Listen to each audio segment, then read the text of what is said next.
yang guru non ASN tunjangannya dinaikkan dari 1,5 juta menjadi 2 juta, dan kemudian guru ASN tunjangannya sebesar gaji pokok.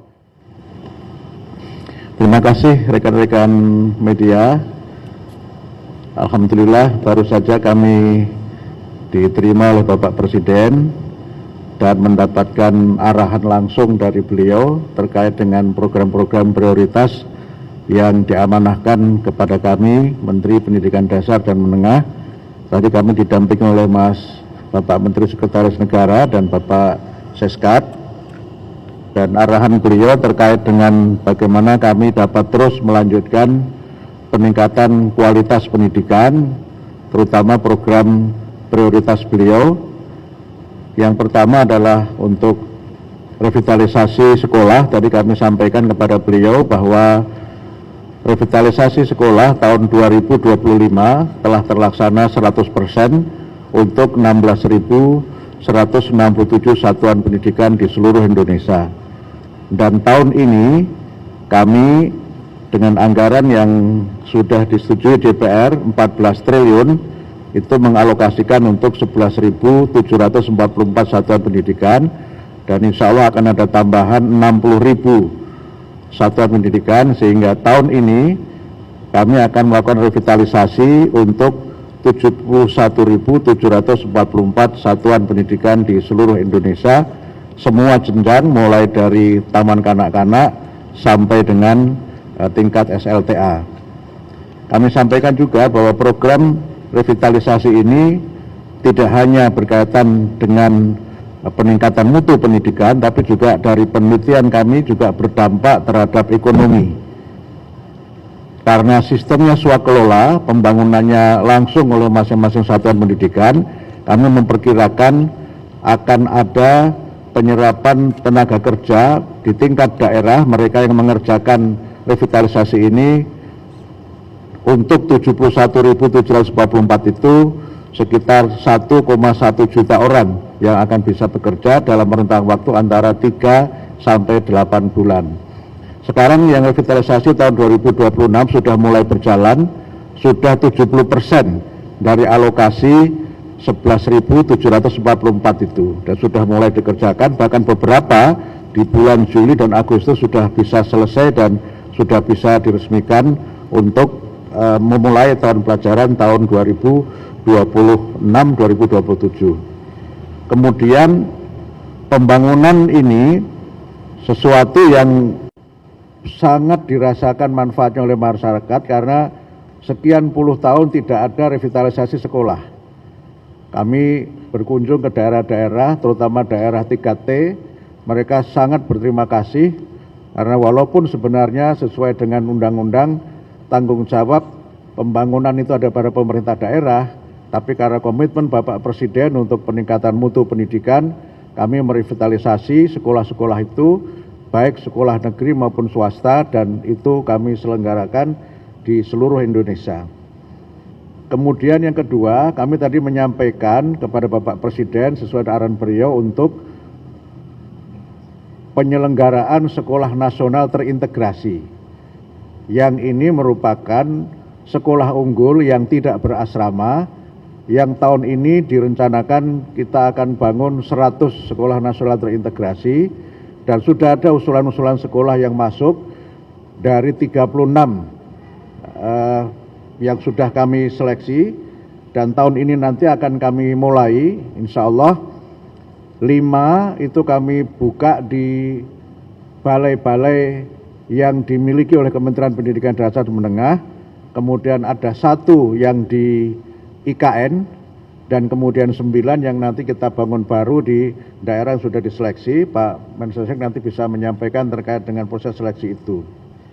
Kemudian untuk kesejahteraan guru, kami ingin tegaskan sekali lagi bahwa sesuai komitmen Bapak Presiden, tunjangan guru sekali lagi sudah dinaikkan dari yang guru non ASN tunjangannya dinaikkan dari 1,5 juta menjadi 2 juta, dan kemudian guru ASN tunjangannya sebesar gaji pokok. Yang berbeda juga sebagai terobosan adalah tunjangan dan gaji itu ditransfer langsung ke rekening guru setiap bulan.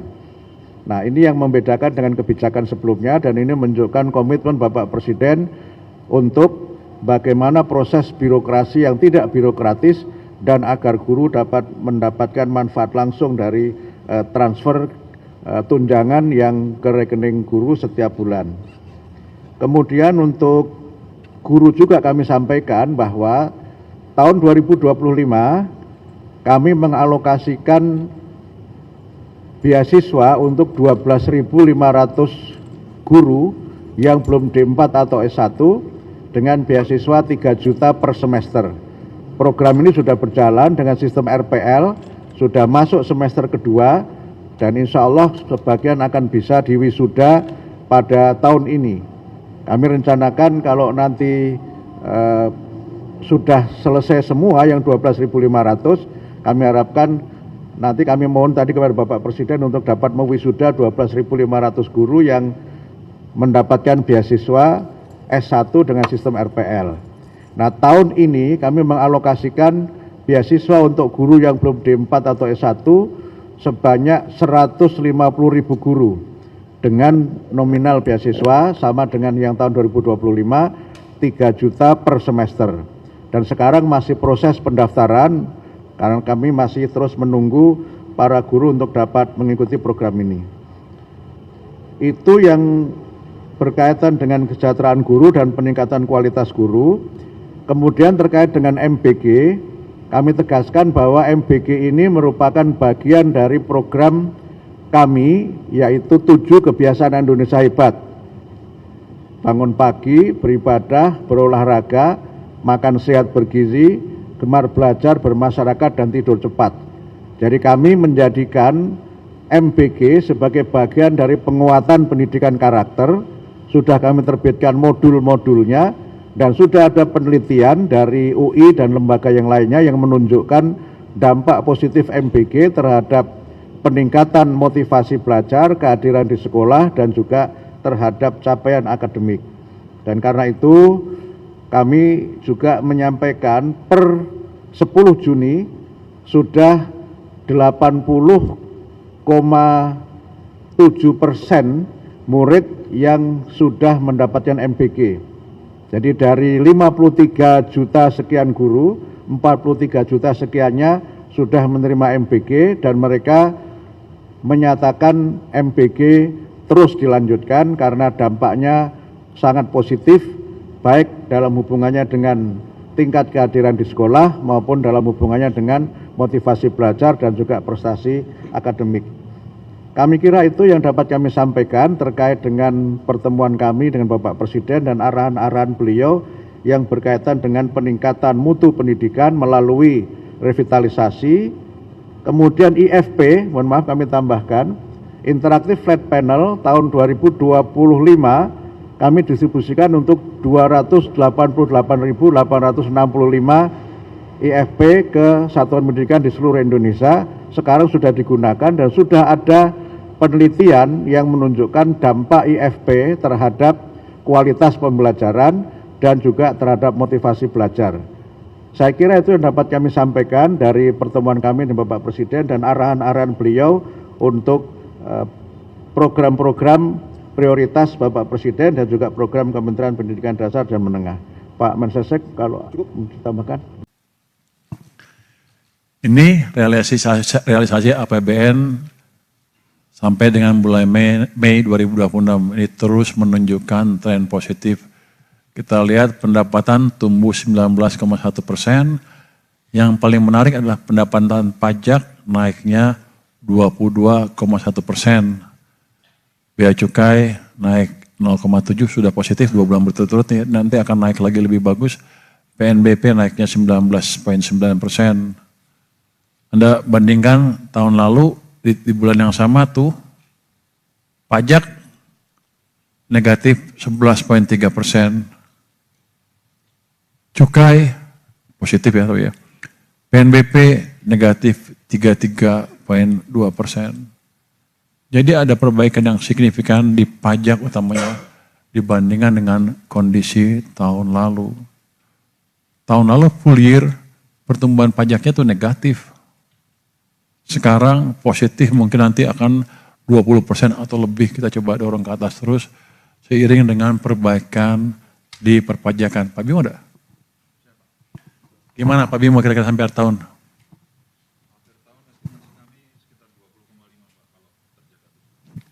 Dia bilang 25. Enggak, gua sengaja biar dia deg-degan. 25 loh. 20,5%, tapi kita coba dorong ke level yang lebih positif lagi. Lu janji 25 urusan ya? Bagus, Pak Jak ada? Gimana bea cukai? Ini masih 0,7, gimana nih Jak? Itu kan di pelabuhan Tanjung Priok ada kemacetan ya? Berapa yang numpuk?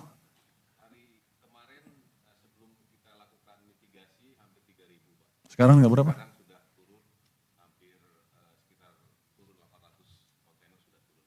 Jadi tinggal 2.200.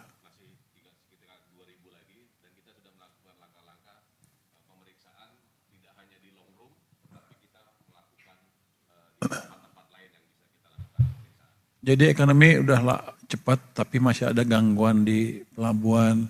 Besok saya mau ke sana.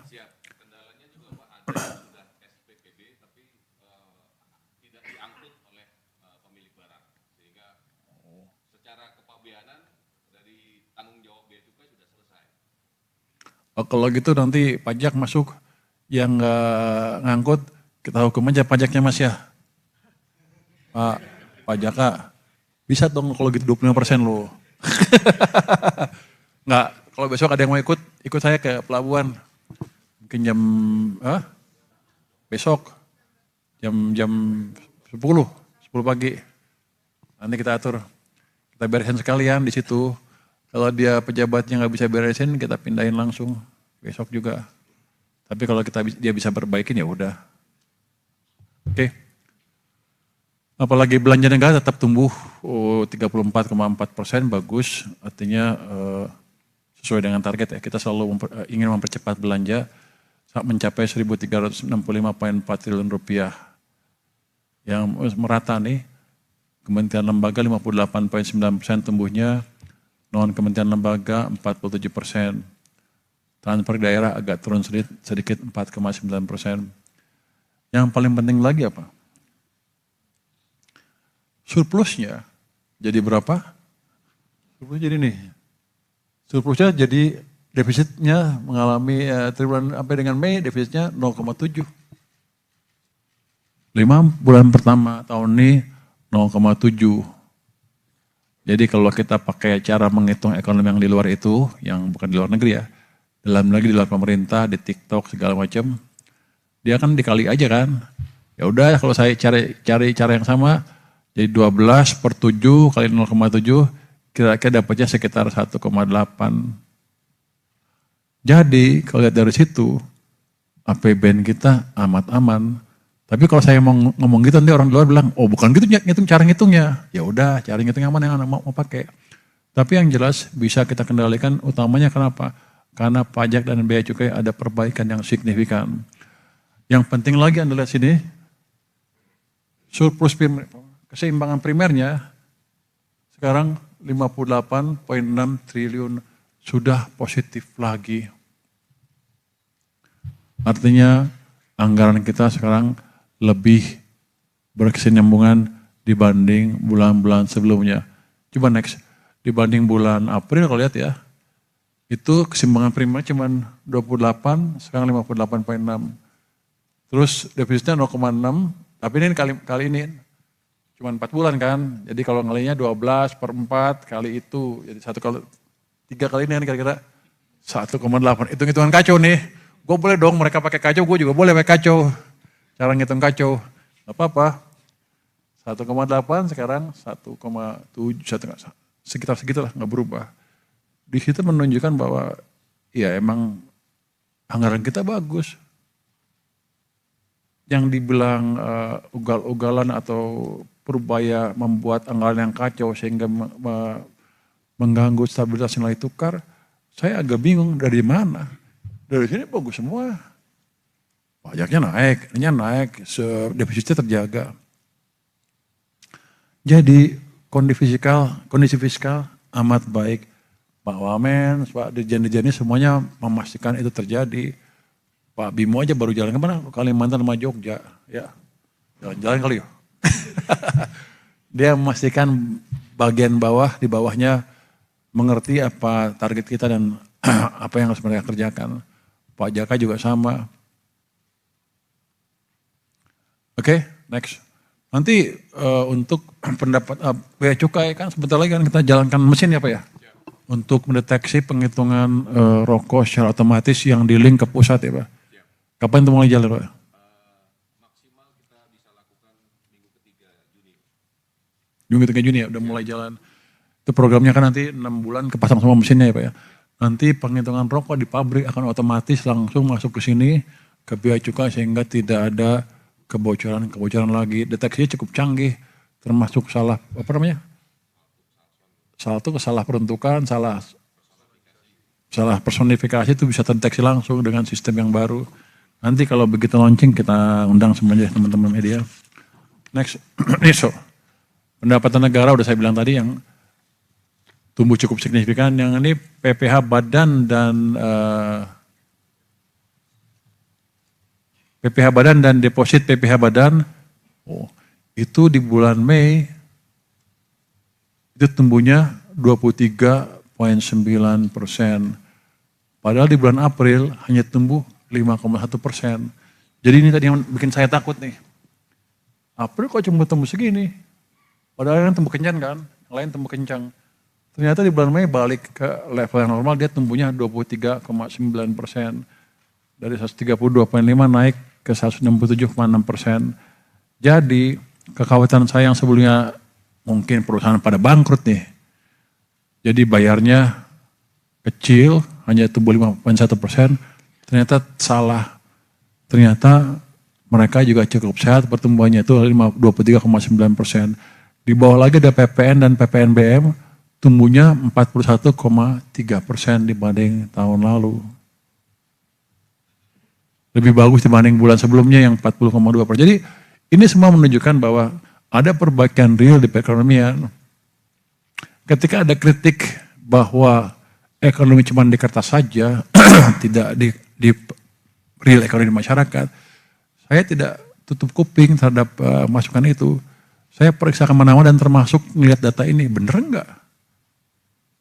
Memang turun semuanya.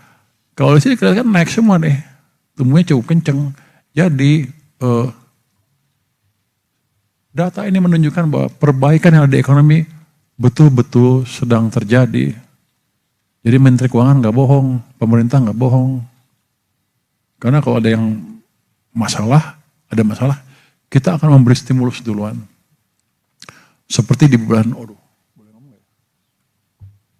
di bulan Juni ini kita sudah memberi stimulus tambahan dalam bentuk gaji bulan ke-13.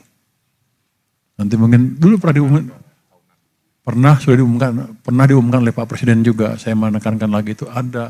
Ini akan mendorong lagi ekonomi kita di triwulan ketiga, triwulan kedua tahun ini. Kalau kita lihat pertumbuhan realisasinya, ya saya bilang tadi 22,1% dari 83,3 ke 834,4. Katanya di sini Cortex memberi kontribusi yang cukup signifikan. Dulu kan Cortex dianggap atau diperkirakan nggak akan berjalan dengan baik tahun ini. Ya emang awal tahun ada gangguan sedikit, tapi rupanya secara keseluruhan sih masih cukup bagus.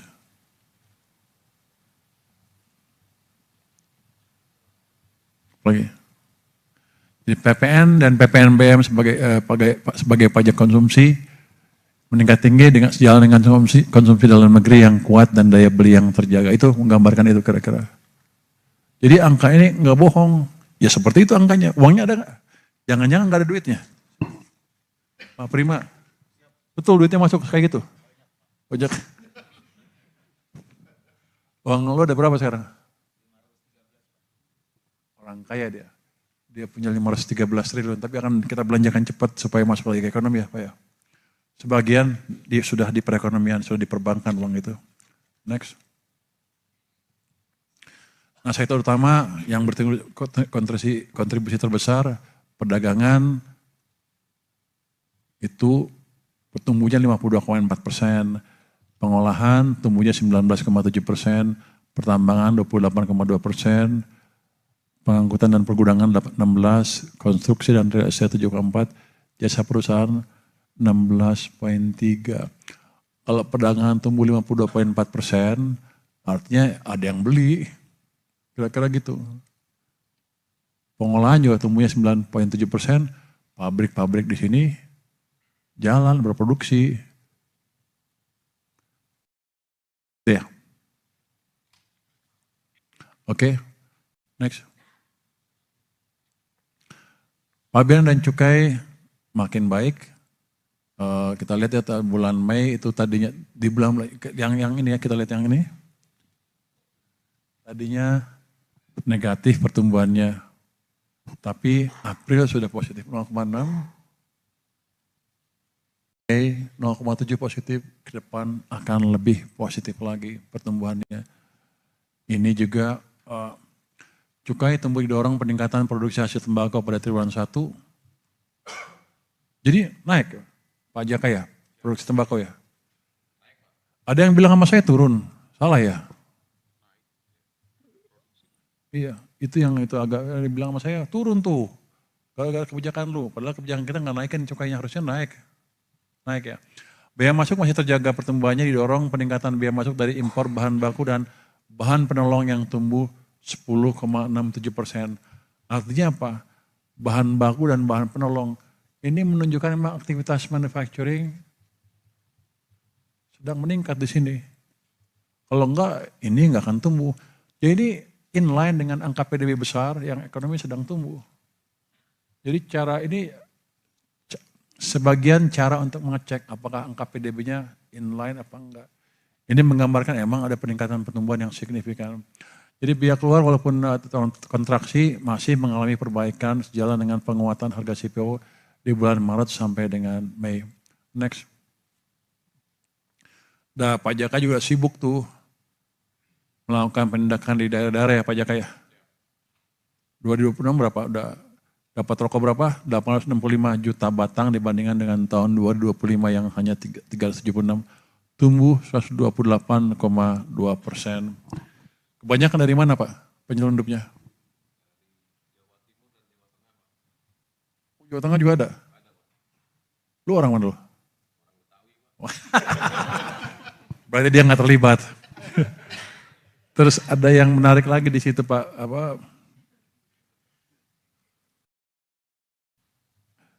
apa yang menarik Pak dari bea cukai tindakannya dibanding tahun sebelumnya?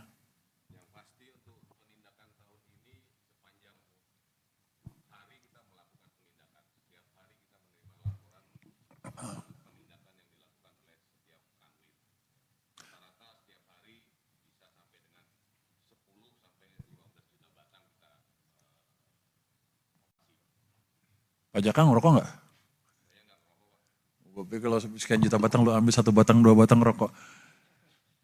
Ada perbedaan tindakan yang signifikan dibanding sebelumnya.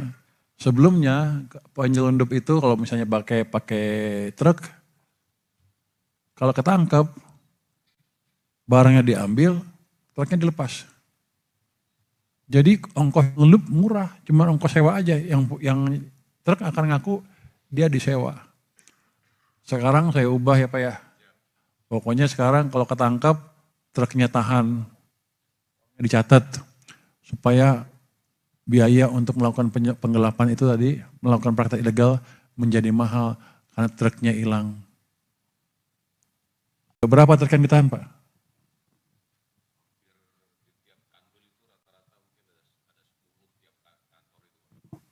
Wah, kalau nggak itu lama-lama kita bisa jualan truk ya. Jadi itu, kita seperti itu supaya mereka kapok. Sebelumnya hanya barangnya ditahan, semuanya boleh pulang katanya. Katanya karena undang-undang apa gitu atau peraturan bea cukai apa, saya suruh rubah sehingga kita bisa melakukan itu. Next, saya pikir itu utamanya PNBP sama tumbuh positif ini sampai dengan Mei mencapai 49,3% dari APBN. Kinerja PNBP sumber daya alam tumbuh 15,3%, terutama disumbang peningkatan SDA migas yang tumbuh 14,9% karena harganya tinggi ya. Ini dampak kenaikan ACP dan SDA non migas tumbuh 15,6% karena dampak kenaikan harga mineral, nikel, tembaga, emas, dan perak. Kinerja PNBP Kementerian Lembaga tumbuh 49,4%, terutama dari kontribusi pendapatan jasa komunikasi dan informasi, serta pendapatan denda administratif di bidang kehutanan hasil kinerja Satgas PKH. Pendapatan BLU tumbuh 26,7%, terutama disebabkan kenaikan pendapatan jasa pelayanan kesehatan pada Kemenkes dan tarif pungutan ekspor CPO sawit dan turunannya. Next. Belanja, saya pikir normal ya, tumbuh 34,4%. Belanja Kementerian Lembaga tumbuhnya 58,9%, mencapai 517,7 triliun rupiah. Non Kementerian Lembaga tumbuhnya mencapai 54,6 triliun rupiah, tumbuh 47,0%. Jadi kalau kita lihat sampai dengan Mei dibanding tahun lalu, pertumbuhan belanja itu 34,4%, itu mencapai 1.365,4 triliun rupiah. Jadi uang yang masuk ke ekonomi memang banyak dan lebih banyak dibanding tahun lalu, lebih cepat. Karena kita ingin belanja terjadi merata sepanjang tahun, tidak hanya di triwulan keempat aja. Oke, pergi. Udah mungkin ya. Dan kita lihat belanja pemerintah pusat semakin produktif. Ini yang growth-nya pemerintah pusat itu tumbuh 52,6%, mencapai 1.059,3 triliun.